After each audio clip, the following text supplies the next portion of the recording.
Carlos estava completando 1 hora de voo passando por cima das nuvens a 3.000 metros de altitude. A visibilidade era boa, mas o jovem piloto teve uma surpresa.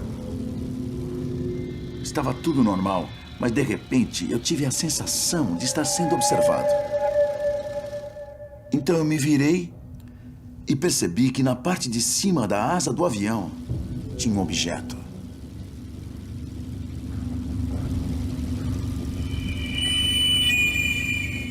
Então eu disse, meu Deus, o que é isso? Está bem aqui do meu lado?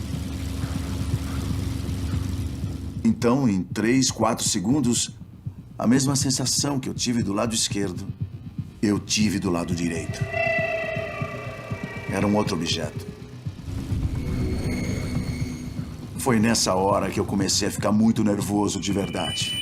De acordo com seu testemunho, Carlos relatou ter visto 2 objetos de cor cinza com cerca de 4 metros de diâmetro. Cada um deles tinha uma pequena cabine, como um cockpit ou um para-brisa. Eu pensei, que diabos é isso? 4 segundos depois, um terceiro objeto apareceu em frente ao avião, indo em direção a Carlos. Eu fiquei com muito medo. Eu pensei que o objeto ia bater no avião. Então tentei desviar dele, tentei empurrar o manche do avião para frente. Mas o manche não funcionava. Ele se movia, mas o avião não respondia. Nesse momento, eu já não tinha mais nenhum controle sobre o avião. O terceiro objeto veio e conseguiu passar pela hélice, que estava funcionando, que estava girando. O objeto acabou desviando e indo para a parte de baixo do avião. E eu senti um tranco bem forte. O terceiro objeto parecia ter atingido a parte de baixo do monomotor, mas Carlos não tinha ideia se o avião havia sido danificado. Agora a aeronave estava totalmente sem controle. Carlos fez uma chamada de emergência, ou Mayday, para o aeroporto da Cidade do México. Esta é a gravação original deste contato. É a primeira vez que ela é transmitida em um programa americano.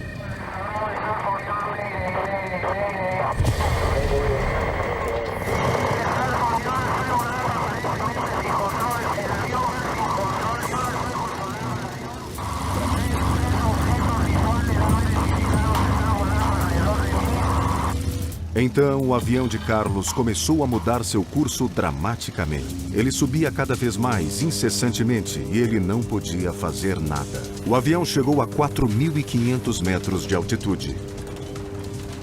Carlos tinha um grande problema. O pequeno avião poderia entrar em stall. Mas quando Carlos achou que estava prestes a morrer, os objetos estranhos se distanciaram e ele retomou o controle do avião. Eu tentei virar e foi aí que me dei conta de que tinha retomado o controle do avião. Carlos imediatamente começou a baixar o avião, já que se aproximava do aeroporto da Cidade do México. Mas o piloto descobriu que não seria capaz de baixar o trem de pouso corretamente. Luzes na cabine indicaram que as rodas não poderiam ser travadas. Quando o terceiro objeto veio e bateu na parte de baixo da fuselagem, pode ter danificado o trem de pouso. Carlos não tem escolha, a não ser aterrissar de qualquer maneira, se arriscando ao fazer um pouso forçado. Alpes Utztal. Em 1991, o turista alemão Helmut Simon descobriu um cadáver antigo durante uma caminhada nos Alpes e decidiu fotografá-lo. A foto que ele tirou levou a uma descoberta arqueológica. Os cientistas ficaram intrigados ao concluir que o corpo tinha 5.300 anos. Era o corpo congelado mais antigo já descoberto que forneceria uma nova visão do estilo de vida pré-histórico. A múmia ganhou um nome: Otzi. Após a descoberta, Helmut Simon voltou a fazer o que amava: caminhar. 13 anos depois, em 7 de outubro de 2004, o saudável senhor de 67 anos saiu e avisou a esposa que voltaria em poucas horas. Helmut conhecia bem as trilhas e a região. Quando ele não voltou depois do anoitecer, sua esposa Erika temeu pelo pior. Helmut Simon não retornou naquela noite. Seu desaparecimento levou a uma operação de busca e resgate nos Alpes. 8 dias depois, com a operação prestes a ser encerrada, um caçador encontrou seu corpo na base de uma ravina. Para surpresa de todos, assim como aconteceu com Otzi, o corpo de Helmut Simon foi descoberto com o rosto virado para baixo, caído em um córrego e coberto por uma camada de neve. Quando perceberam as semelhanças, jornalistas começaram a falar na ideia de uma maldição. Por causa do jeito que ele morreu e da posição em que o corpo dele estava quando foi encontrado, as pessoas começaram a fazer conexões com a história do Otzi. Muita gente, até mesmo a mídia, começou a acreditar que era algum tipo de maldição. Os jornalistas logo acreditaram terem encontrado um padrão de mortes incomuns. A segunda história que encontraram foi a de Rainer Henn, o legista forense para a região do Tirol. Ele foi o responsável por remover o corpo de Otzi na montanha. Ao retirar a múmia de seu cemitério, ele quebrou um dos braços de Otzi. Gravação real. 10 meses depois de ter arrancado o corpo de Otzi na montanha, Rainer Henn estava dirigindo para o local onde faria uma palestra sobre o caso. Sem motivo aparente, um carro que estava na direção contrária entrou em seu caminho.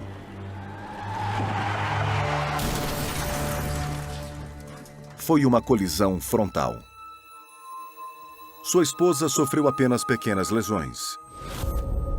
Mas Henn foi declarado morto no local do acidente. As pessoas falam que não têm medo da maldição e, de repente, morrem. Então, deve ter alguma coisa estranha. Tudo começou em 2005. Algo estranho passou a atacar suas galinhas de uma maneira horrenda. A coisa mais estranha é que cada vez que eu achava uma galinha morta, ela estava aberta em algum ponto da região da garganta. E parecia que estava totalmente sem sangue. Eu perdi 28 galinhas, todas elas mortas ao longo de meses, exatamente do mesmo jeito. E eu não sabia o que era, não tinha ideia. A doutora Canyon é especialista em vida selvagem e sempre morou em um rancho. Na hora, ela soube que aquilo não era característico de um predador comum do Texas. Em 2008, o cabo Brandon Rydell e sua parceira estavam fazendo um patrulhamento de rotina. Nós viemos até aqui, viramos a esquina e... Assim que viramos a esquina, olhamos para a cerca derrubada e vimos alguma coisa bem ali, parada no meio da estrada, e não identificamos o que era. Minha parceira na época era uma policial que estava treinando e ela gritou: "Ai meu Deus, o que é isso?" O cabo Rydell ligou a câmera do painel de sua viatura para gravar a estranha criatura. Nós ficamos parados lá olhando o bicho correr. Era uma coisa bizarra. Ele virou para trás e olhou pra gente. Ele tinha um focinho excepcionalmente grande, dentes longos e salientes e olhos azuis brilhantes. Nós começamos a subir o morro aqui e ele fugiu, mas depois voltou e correu pela estrada. Foi muito estranho. Ele era todo esquisito. Vizinhos viram um animal misterioso morto na estrada. Eu estava dirigindo e vi uma carcaça deitada no meio da estrada. Então eu parei no acostamento e fui andando até o meio para olhar.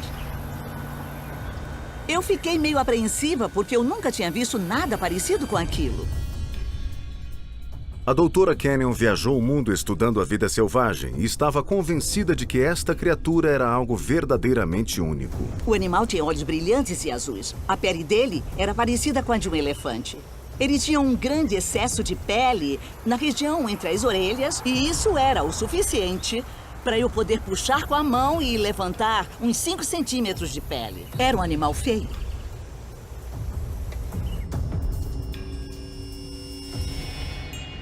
Em 2012, Harvey e seu filho Derek viram uma criatura sem pelos compatível com a que a doutora Canyon viu, mas sem sinais de sarna. Nós vimos a coisa, mas quando eu olhei, foi muito rápido. Eles não acreditam que ela estava doente.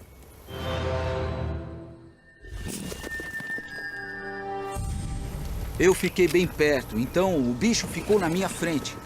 Os caras no walkie-talkie falaram não atira e nós começamos a correr atrás dele.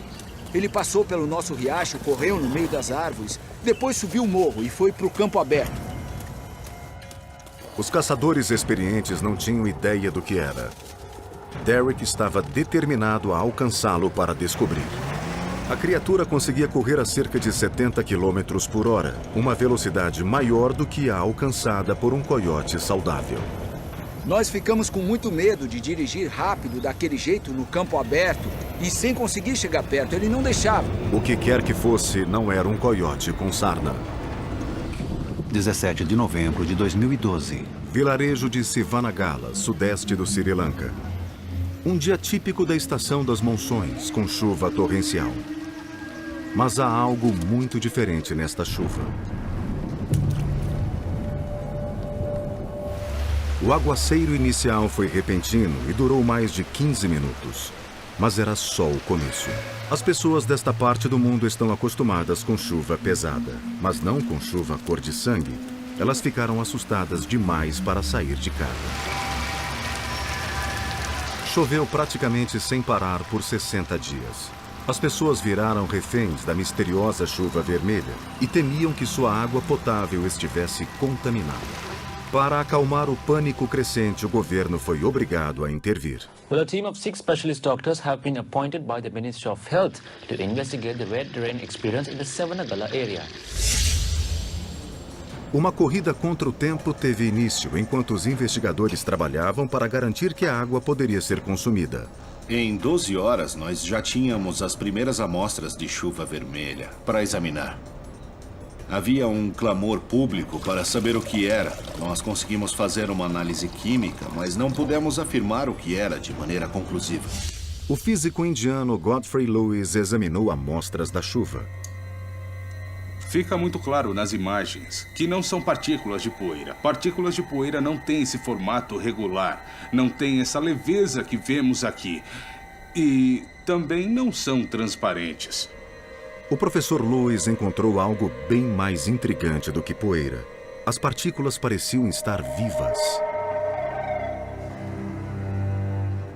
Dá para ver que elas têm uma parede celular grossa, de cor vermelha, e tem um material dentro da célula. Estou bem convencido de que são células biológicas. Então, o que são estas estranhas células biológicas? É possível que células vivas de alguma maneira se misturem à chuva?